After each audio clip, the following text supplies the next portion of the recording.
Michael Madhusudan দত্তের লেখা নীলধ্বজের প্রতি জনা কবিতার প্রথমাংশ আমরা পড়েছি।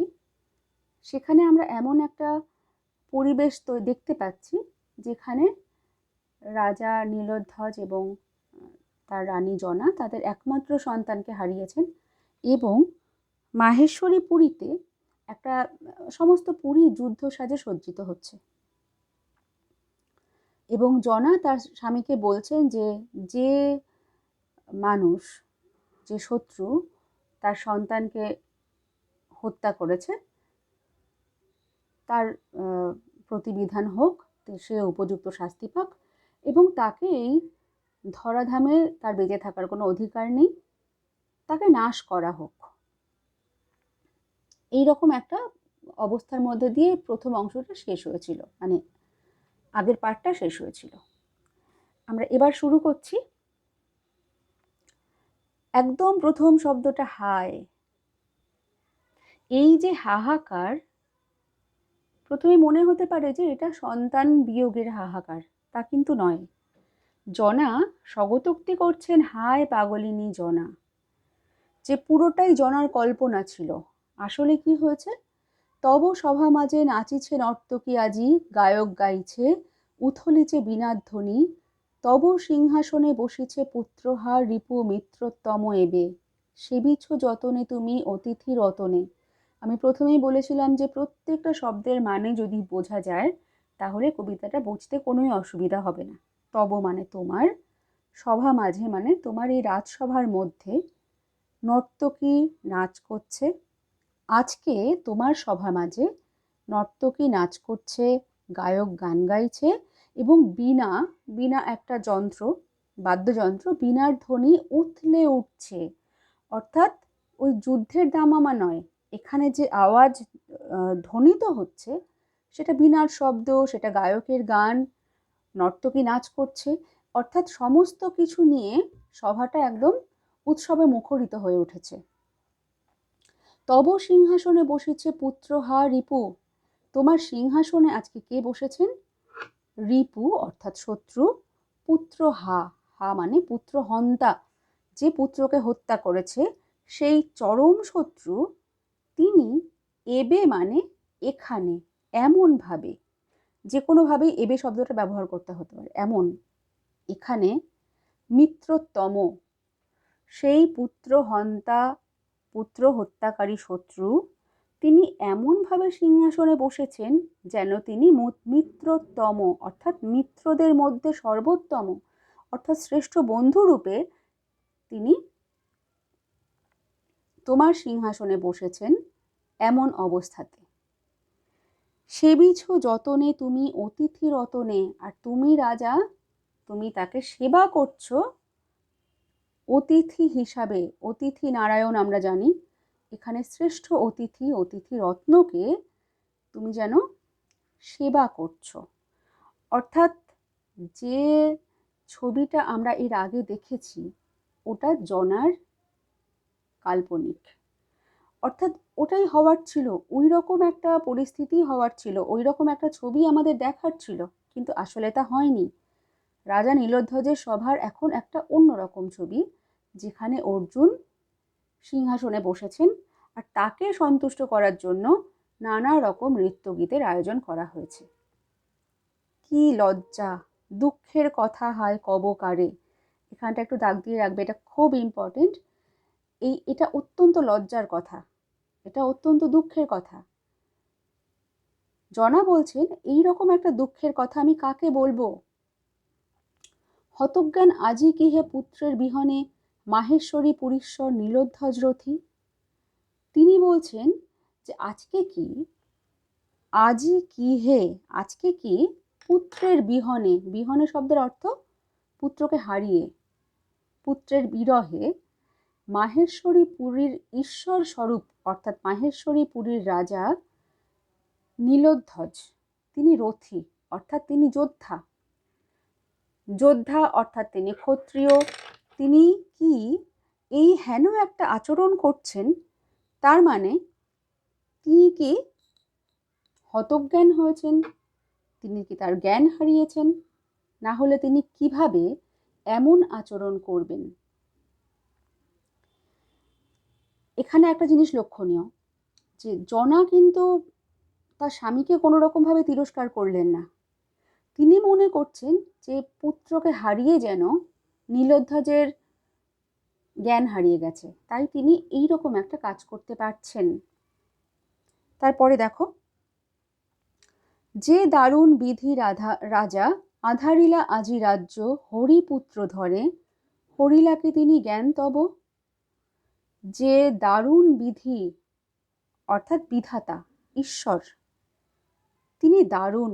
দারুণ মানে কিন্তু সুন্দর নয়। আমরা অনেক সময় দারুণ শব্দটা খুব অর্থে ব্যবহার করি। আসলে দারুণ শব্দের অর্থ হচ্ছে ভয়ঙ্কর, ভয়াল, নির্মম, কঠিন। আসলে দারুণ শব্দটা এসেছিল দারু দ্বারা নির্মিত। দারু মানে কাঠ, যেটা অনমনীয়, কঠিন, কঠোর, সেটাই দারুণ বোঝানো হয়। অর্থাৎ যে নিদারুণ বিধি, যে নির্মম ভগবান, যে ঈশ্বর, যে ভাগ্য বিধাতা কি করেছেন, আজকে রাজ্য আধারিলা, আজকে আমাদের সমস্ত রাজ্যকে অন্ধকারে পর্যবসিত করেছেন। কিভাবে? হরিপুত্র ধনে, আমাদের একমাত্র ধন স্বরূপ পুত্র, তাকে হরণ করেছেন, তাকে নিজের কাছে নিয়ে নিয়েছেন, নিয়ে তিনি সমস্ত রাজ্যকে অন্ধকার করে দিয়েছেন। এখানে রাজা সম্বোধনটা কিন্তু আছে, যে হে রাজা, যে নিদারুণ বিধি আমাদের পুত্রকে হরণ করে সমস্ত রাজ্য অন্ধকার করেছেন, হরিলাকি তিনি জ্ঞান তব, তিনি কি তোমারও জ্ঞান হরণ করলেন? তা না হলে কহ মোরে, কেন এ পাষণ্ড পাণ্ডুরথি পার্থ তবপুরে অতিথি? যদি তাই না হবে, যদি ঈশ্বর তোমার জ্ঞান হরণ না করে, তাহলে আমাকে বলো, এই হেন পাষণ্ড অত্যাচারী নির্মম পার্থ, যিনি পাণ্ডুদের রথী অর্থাৎ পাণ্ডব কুলের মহাযোদ্ধা পার্থ অর্থাৎ অর্জুন, তোমার পুরীতে অতিথি হিসাবে কি করে শোভা পাচ্ছে? কেমন তুমি হায় মিত্রভাবে পরশোষে কর, যাহা প্রবীরের লোহে লোহিত। উচ্চারণগুলো কিন্তু খুব গুরুত্বপূর্ণ।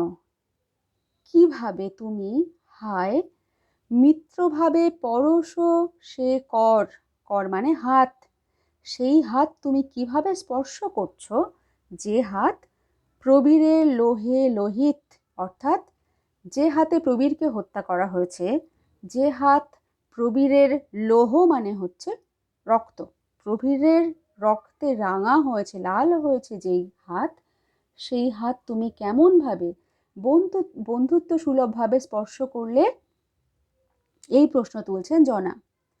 ক্ষত্রিয় ধর্ম এই কি নৃমণি, এখানে একটা কমা, তারপরে নৃমণি, অর্থাৎ হে নৃপতিদের মধ্যে মণি স্বরূপ, নীলোধ্বজকেই বলছেন তিনি, যে হে নৃমণি, নৃপতিদের মধ্যে তুমি শ্রেষ্ঠ, তুমি বলো, এটাই কি তোমার ক্ষত্রিয় ধর্ম?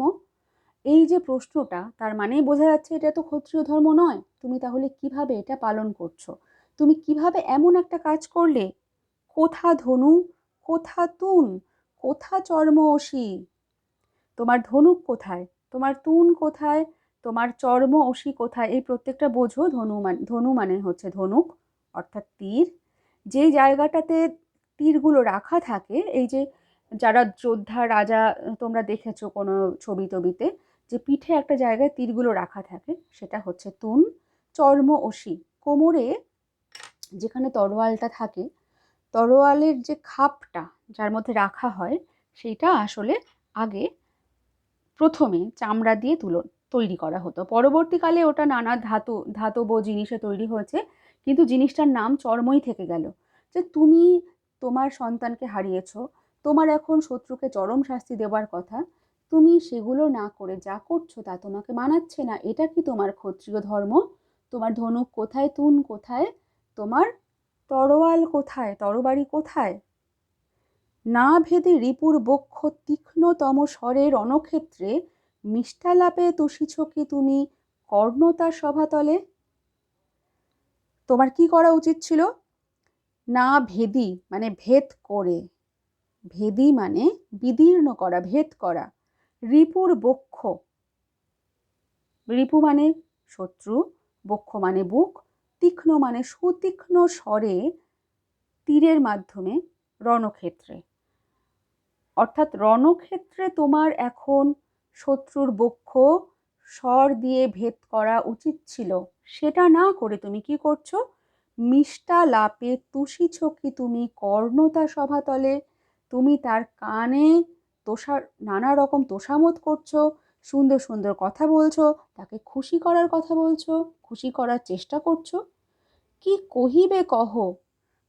প্রথমে তিনি তার স্বামীকে বোঝানোর চেষ্টা করলেন যে তোমার কি করা উচিত ছিল, তুমি কি করছো।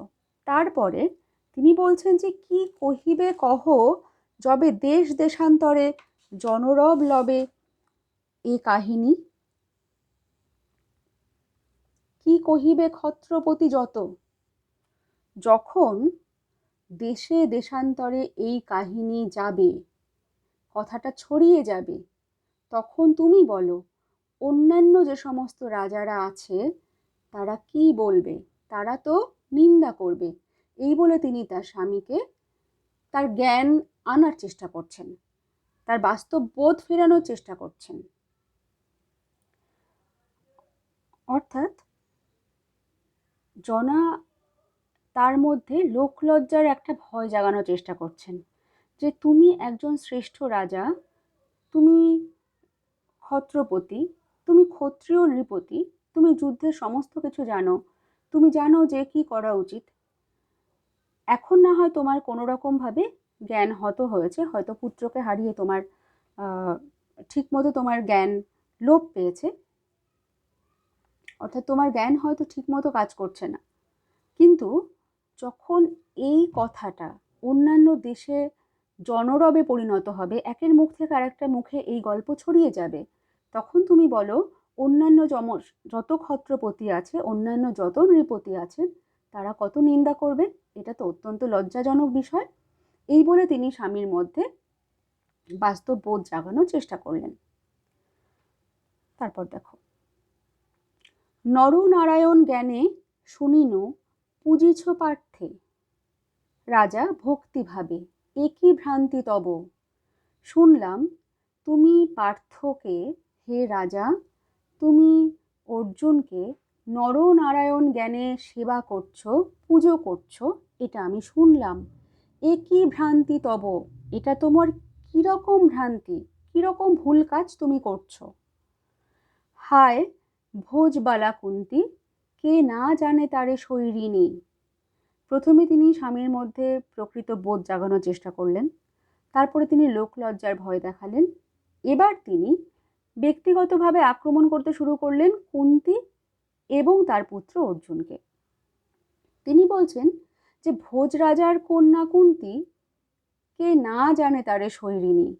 শৈরিনী মানে স্বৈরাচারী, অর্থাৎ দুশ্চরিত্রা বলতে পারো। যে এই রকম একজন কুন্তি, তার তনয়, তার সন্তান অর্জুন, সে জারজ সন্তান। জারজ মানে হচ্ছে অবৈধ সন্তান। অর্থাৎ যে কুন্তি নিজেই শৈরিনী, তার জারজ সন্তান অর্জুন, কি লজ্জা, কি গুণে তুমি পুজো রাজরথী নরনারায়ণ জ্ঞানে, যে সেই হেন অর্জুনকে তুমি কিভাবে পুজো করছো নরনারায়ণ রূপে, হে রাজরথী, হে রাজা। বারবার এই জিনিসটা লক্ষ্য করতে হবে যে জনা কিন্তু কখনোই তার স্বামীকে অসম্মান করছেন না, তিনি বরঞ্চ উল্টে দেবতাকে দোষারোপ করছেন। রে দারুণ বিধি, একই লীলা খেলা তোর, হে নিদারুণ বিধি, হে ভগবান, হে ঈশ্বর, এ তোমার কেমন লীলা খেলা, বুঝিব কেমনে। কিরকম লীলা খেলা দেখো, ভগবান কি করেছেন, কি তিনি বুঝতে পারছেন না। একমাত্র পুত্র দিয়া নীলি পুনঃ তারে অকালে, তুমি আমাকে একমাত্র সন্তান দিয়েছিলে, দিয়ে পুনঃ মানে পুনরায়, পুনর্বার তুমি তাকে নিয়ে নিলে, সেটাও অকালে, অসময়ে। আছিল মান, তাও কি নাশিলি, শুধু মানটুকু ছিল, মর্যাদাটুকু ছিল, তুমি সেটাও কি নাশ করলে। এই সমস্ত নালিশটা, সমস্ত প্রশ্নটা ঈশ্বরের জন্য। এই পর্যন্ত কিন্তু আমরা জনার যে নারী সুলভ একটা মানবিকতা দেখছি, মানসিকতা দেখছি, এবং স্বামীর প্রতি তার চরম বিশ্বাসও এখানে দেখতে পাচ্ছি। অর্থাৎ যতই তিনি বিরক্ত হন না কেন, তিনি কিন্তু স্বামীকে সরাসরিভাবে কোনো প্রশ্ন করছেন না বা তাকে কোনো রকম দোষারোপও করছেন না।